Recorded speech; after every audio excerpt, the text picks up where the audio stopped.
Hi viewers, నేను మీ తుపాకి రాజా. ఈరోజు Chevella MLA కాల యాదయ్య దగ్గర ఉన్నాం. మరి అన్నతోటి ఎమ్మెల్యే అయినాక ఏమేమి మంచి పనులు చేసిండు, ఈ నియోజకవర్గంలో ఇంద్రారెడ్డి పేరే ఇప్పటికి వినపడుతుంది అంటారు. మరి అన్న వచ్చినాక ఎమ్మెల్యే అయినాక ఏమేమి మంచి పనులు చేసిండు, ఇంకా ఏం చేయాలనుకుంటున్నాడు, అసలు ఈ దళిత నియోజకవర్గంలో మరి అన్న దళిత బంధు పథకాలు ఎంతమందికి ఇచ్చిన దాని మీద అన్ని అడిగి మంచి ముచ్చట పెట్టడానికి వచ్చిన. నమస్తే అదన్న. నమస్తే. మీరు ఎంతవరకు చదువుకున్నారు, మీ తల్లిదండ్రులు ఎవరు, మీరు ఏ ఊరు అన్న?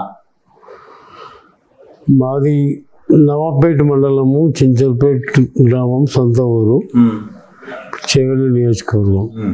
గతంలో వికారాబాద్ నియోజకవర్గం ఉండే చేవెళ్ళ నియోజకవర్గం. నేను డిగ్రీ వరకు చదువుకున్నా, ఐటీఐ అయిపోయింది, డిగ్రీ వరకు చదువుకున్నా. అంటే మీ కుటుంబంలో ఇంతకుముందు రాజకీయాల్లో ఎవరైనా ఉన్నారా? ఎవరు లేరు. మీరే నేనే వచ్చాను. ఎప్పుడు వచ్చినారన్న రాజకీయ ప్రస్థానం, ఎప్పుడు స్టార్ట్ అయింది?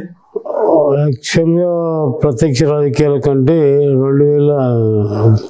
1992లో సింగిల్ విండో చైర్మన్, పిఎస్సిఎస్ చింతల్పేట సొసైటీకి చైర్మన్, తర్వాత డిసిఎంఎస్ డైరెక్టర్, తర్వాత జిల్లా గ్రంథాలయ సంస్థ డైరెక్టర్ రంగారెడ్డి. 1992 నుంచి 95 వరకు society chairman, single window chairman. 95 నుంచి 2000 వరకు జడ్పీటీసీ. 2001 నుంచి 2006 వరకు ఎంపీపీ వండుకుంటూ పార్టీలో కూడా కాంగ్రెస్ పార్టీ, అప్పుడు కాంగ్రెస్ పార్టీలో జిల్లా రాజకీయాల్లో కీలకంగానే ఉన్నాం. పిసిసి మెంబర్ దాకా ఉన్నాము. అంటే మీరు ఫస్ట్ నుంచి కాంగ్రెస్ పార్టీలో? ఫస్ట్ నుంచి కాంగ్రెస్, బై బర్త్ కాంగ్రెస్ పార్టీలో పనిచేస్తున్నారు. అయితే అన్న, మీకంటూ కాల యాదన్న ఒక దళిత కుటుంబంలో పుట్టిన ఒక వ్యక్తి, ఈరోజు ఈ రంగారెడ్డి జిల్లాల, ఈ జిల్లా పేరే రెడ్డి, అలాంటి ఈ అగ్రకుల వ్యవస్థల మీకంటూ ఒక లీడరు, మిమ్మల్ని ఎంట నడిపించుకున్న లీడరు, మీరు నమ్మిన లీడరు ఈ నియోజకవర్గం కానీ ఈ జిల్లాలో కానీ ఎవరుండే మీకు ఈ కాంగ్రెస్ పార్టీలో? ఎన్నిసార్లు మీకు కాంగ్రెస్ పార్టీలో ఉన్నప్పుడు కమతం రామరెడ్డి గారు ఎమ్మెల్యే, చెన్నారెడ్డి గారు ఎమ్మెల్యే, చెన్నారెడ్డి తర్వాత రామరెడ్డి గారు ఎమ్మెల్యే, తర్వాత ఇంద్రారెడ్డి కాంగ్రెస్లోకి వచ్చినాక ఇంద్రారెడ్డి గారు ఎమ్మెల్యే. మీరు కాంగ్రెస్ పార్టీలో గెలిచినారు, కాంగ్రెస్ పార్టీని నమ్ముకున్నారు. మీకు అక్కడ ఇందిరాగాంధీ కానీ డాక్టర్ వైఎస్ రాజశేఖర రెడ్డి గారు కానీ మీకు చాలా అభిమానం. అయితే ఇన్ని సంవత్సరాల నుంచి కాంగ్రెస్ పార్టీలో ఉన్న మీరు త్రిపుర జీవో గురించి టీఆర్ఎస్ పార్టీలో అడుగుపెట్టినారు. దాని గురించి మన అసెంబ్లీ గిట్ట మాట్లాడినారు.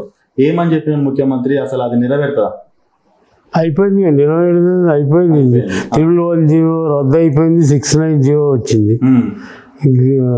అయితే ఈ 5 మండలాలు ఉన్నాయి కదా, ఏదైతే 5 మండలాలు ఉన్నాయో మీరున్న మండలం, మీ ఊరు, ఈ ఊరు మండలంలో అసలు తాగడానికి ఇంత ముందుకు నీళ్ళే లేవని చెప్పి చాలా ఇబ్బందులు పడుతుండే జనాలు. చాలా గ్రామాల్లో నీటి ఎద్దడి ఉండే. ఎండాకాలం వచ్చిందంటే అసలు సర్పంచ్లకు కానీ గ్రామంలో ఉన్న ప్రజాప్రతినిధులకు చాలా ఇబ్బంది ఉంటుండే. బోర్లు వేసినాక కూడా, బోర్లు వేస్తే కూడా నీళ్లు రాని సందర్భంలో లక్షల రూపాయలు, కోట్ల రూపాయలు బోర్లకే ఖర్చు పెడుతుంది, కానీ నీళ్ళు పడితే పడుతుంది, లేకపోతే లేకుండా. నీళ్ళకు చాలా ప్రాబ్లం ఉండే. ఎండాకాలం వచ్చిందంటే ఎక్కడ చూసినా బిందెల ప్రదర్శన, ఊళ్ళకు లీడర్ వచ్చిందంటే బిందెల ప్రదర్శన చేస్తుంది. తెలంగాణ రాష్ట్రం ఏర్పడిన తర్వాత మరి స్వచ్ఛమైన నీరు, ఇంటింటికి ఈ స్వచ్ఛమైన నీరు అందిస్తున్న ఘనత ముఖ్యమంత్రి కేసీఆర్కి. మిషన్ భగీరథ ద్వారా ఎవరికి కూడా రానటువంటి ఆలోచన, 75 సంవత్సరాల స్వతంత్ర కాలంలో ఏ ప్రభుత్వం, ఏ ముఖ్యమంత్రి కూడా చేయని ఆలోచన మరి తెలంగాణ రాష్ట్రం ఏర్పడిన తర్వాత ముఖ్యమంత్రి గారు ఇంటింటికి మిషన్ భగీరథ ద్వారా స్వచ్ఛమైన నీరు అందిస్తున్న సందర్భం. దళిత బంధు పథకం ఏదైతే ఉందో 100 కుటుంబాలకు ఇవ్వాలని ప్రతి నియోజకవర్గంలో, ఈ నియోజకవర్గంలో అందరూ టీఆర్ఎస్ పార్టీ వాళ్ళకి, కార్యకర్తలకు ఇచ్చిరని అంటున్నారు. ఇది ఎంతవరకు నిజమన్నా? అట్లేం లేదు. 100 మందికి ఇచ్చారు. ప్రతి కాన్స్టిట్యున్సీకి 100 మంది కంటే ఆ 100 మందిలో 5 మండలాలకు ఈక్వల్గా చేస్తే 18 వచ్చినాయి. ఆ 18లో మేము ప్రధానంగా గ్రామాల్లో ఏముంటుంది, మాలళ్ళు, మాదిగళ్ళు ఉంటాం. అన్ని గ్రామాల్లో కూడా మేము ఈక్వల్గా ఒకరికి వాళ్ళకు, ఒకరికి వీళ్ళకు ఆ విధంగా తీసుకోవడం జరిగింది. ఎక్కడ కూడా ఇబ్బంది రాకుండా కొన్ని మండలాల షాపాలు లాటరీస్ తీసుకున్నాం. ఇప్పుడు ఏదైతే మీరు ఇచ్చినారో దళిత బంధు 10 లక్షలు ఇచ్చినారో వాళ్ళకి ఏమైనా అవగాహన ఈ పైసల్ని ఎట్లా బిజినెస్ వ్యాపారం చేస్తే బాగుంటది, ఎట్లా అభివృద్ధి చేస్తే బాగుంటది, దీనిపైన ఏమన్నా శిక్ష ఉన్నది? ఎందుకు లేదు? ఇప్పుడు వాళ్ళు కొంతమంది ట్రాక్టర్లు తీసుకున్నారు, కొంతమంది డోజర్లు తీసుకున్నారు, కొంతమంది డైరీ యూనిట్ తీసుకున్నారు, కొంతమంది సెంటరింగ్ మెటీరియల్ తీసుకున్నారు, పని చేసుకుంటారు. సెకండ్ విడత గిట్ట స్టార్ట్ అయితే అన్నారు, ఇంతవరకు కాలేదు. మరి ఎప్పుడైతే మొన్ననే కదా ఏప్రిల్ మార్చి కొత్త బడ్జెట్ ఏప్రిల్ నుంచి స్టార్ట్ అయింది.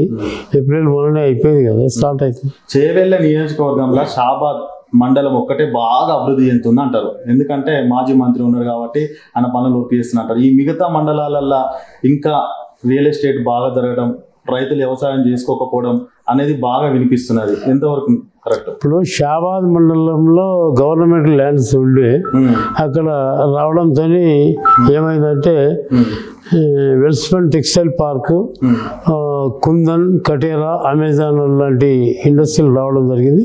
డెవలప్ అవుతుంది. గతంలో మరి అక్కడ ఎక్కడ కూడా డెవలప్మెంట్ లేకుండే. మరి ఇప్పుడు షాబాద్ మండలం డెవలప్ అవుతున్నది, ఇంకా కూడా అవుతుంది. శంకర్పల్లిలో కూడా కొండకల్లో మీద రైల్ కోచ్ ఫ్యాక్టరీ కూడా స్టార్ట్ అయిపోయింది. ఇనాగరేషన్ ప్రారంభించడానికి సిద్ధంగా ఉంది. ఇంకా ఇప్పుడు ఈ వికారాబాద్ జిల్లా, రంగారెడ్డి జిల్లా మధ్యలో కూడా ఇంకా ఆలూరు అసంటి పెద్ద పెద్ద గ్రామాల్లో కూడా మరి డెవలప్మెంట్ చేయడానికి ప్రయత్నాలు జరుగుతున్నాయి. చేస్తాం తప్పకుండా. మీరు ఊకే హైదరాబాద్ పట్టణంలోనే ఉండేదంట ఇంతకుముందుకు.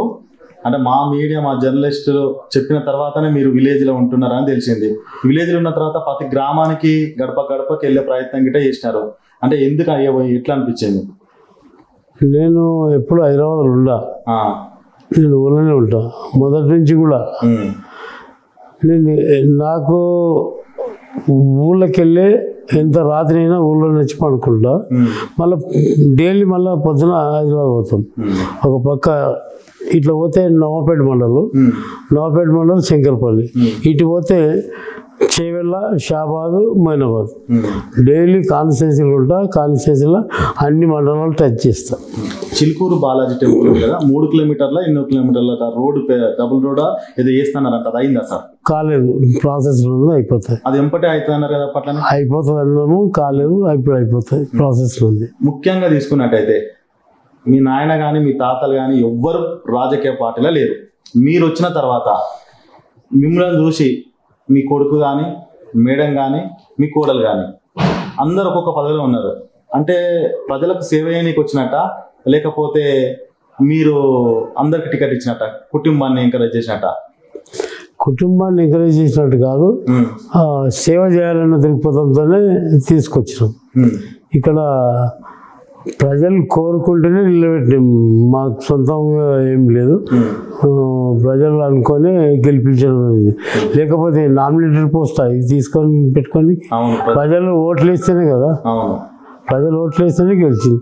అంటే ఇక్కడ ఉన్న చాలా మంది కార్యకర్తలు కాదన్నా, అంటే ఇప్పుడు మిమ్మల్ని నమ్ముకొని వస్తుంటారు కదా, వాళ్ళకి ఇట్లా చేసే ప్రయత్నం ఏమన్నా? తప్పకుండా ఉంటుంది. ఇప్పుడు వాళ్ళు అందరు కోరే నిలబెట్టారు. అంటే నేనేమంటున్నా అంటే మీ కుటుంబం గిట్ట అందరు సేవా కార్యక్రమాలు చేయాలని వచ్చిరేమో అనుకుంటున్నాను.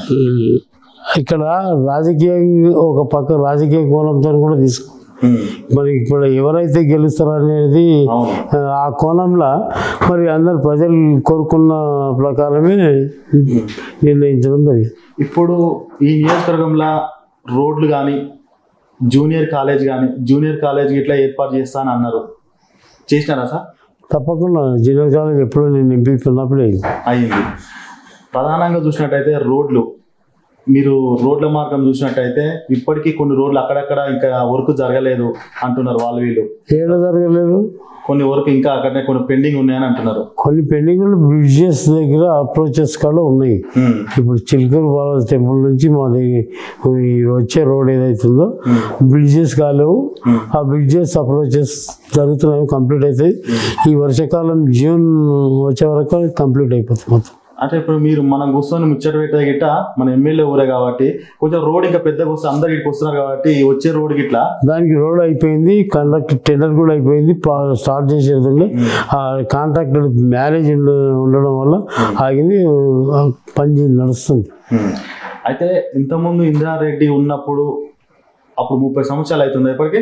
ఆయన పేరే అప్పుడప్పుడు చేవెళ్ళి అనగానే ఇందారెడ్డి అంటారు. మరి యాదన్న పేరు ఇట్లా అంటే ఎప్పుడు వినిపిస్తారు అట్లా? టైం పడుతుంది. అంటే ఏ విధంగా